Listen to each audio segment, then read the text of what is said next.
In February 2012, I, along with my good friend Reed Roddick, went on a trip to Guatemala. The first few days were luxurious, visiting the villages along Lake Atitlan, eating pizza from a wood-fired eagle, and visiting art galleries. Street signs appealed to a higher power, promising that only Jesus can change your life, and Jesus is the only hope for you. It wasn't all rest. One morning we rose early, waited for our guide to lead the way up dormant San Pedro volcano.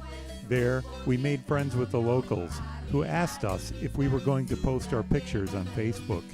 Afterwards, we rejuvenated ourselves with the national beer, Gallo, and shopped for clothing.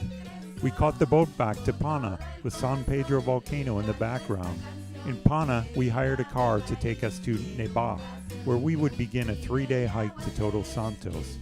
This area, in the Cuchumatan mountains, is the home of the Ixil Maya, a largely poor agricultural people who speak their own language. In the early 1980s, they started cooperatives and unions, resisting seizures of their land and attempting to take back land that they claimed had once belonged to them. The region had become the base for a small group of guerrillas, the Guerrilla Army of the Poor. In 1982, Army General Efrain Rios-Montt seized power in a coup, dissolving Congress and suspending the Constitution. His reign, from March 1982 to August 1983, was the bloodiest period in Guatemala's history. During that time, the Guatemalan government led a scorched earth campaign to wipe out large portions of the country's indigenous populations, the civilian base in which the guerrillas hid.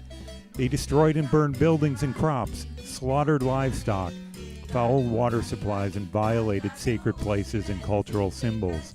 The army destroyed 626 villages, killing, raping, and torturing over 70,000 indigenous Mayans. Our guide, Jacinto, lived and fought the army from the 1970s to the 1990s. He shared with us his experiences.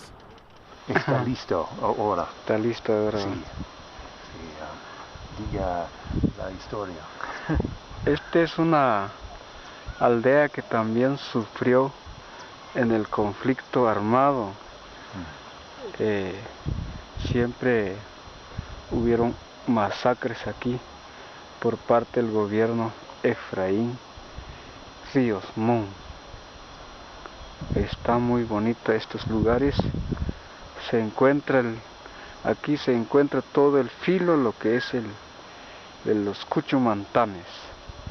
Por favor, señores de la subversión, tomen nota de lo siguiente. Solo el ejército de Guatemala debe tener las armas. Ustedes dejen las armas, porque si no dejan las armas, nosotros les vamos a quitar las armas. Y oigan más, oigan bien, señores. No aparecerán más asesinados en las orillas de las carreteras. Se irá a fusilar a quien esté en contra de la ley.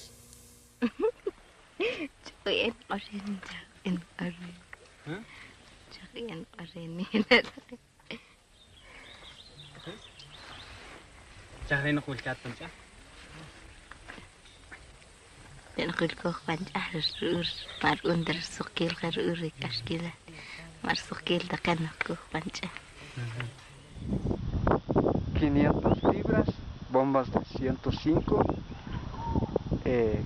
que tardan bastante, tardan 40 años, 100 años, bastante tiempo, porque son bombas muy especiales.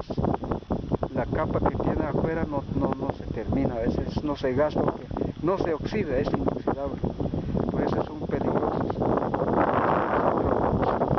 Quizás se quedaron algunos perdidos. Aquí en este belleza lugar de paisaje es muy bonito, se mira, es bastante hermoso, qué belleza montaña.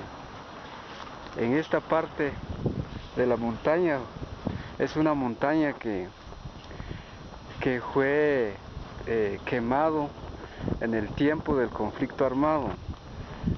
O sea que esta montaña pues es una montaña que que estaba muy alto, los árboles muy altos, pero cuando hubo la persecución hacia la guerrilla y con todos los patrulleros autodefensas civiles que estuvieron colaborando, o bandas paramilitares que estuvieron con el ejército, entonces tuvieron que meterle fuego entre la montaña, encender los bosques, quemar todo, con el objetivo de encontrar a la guerrilla en la montaña. Y por el momento pues le estoy explicando a estos dos personas que vienen de Estados Unidos. Gracias.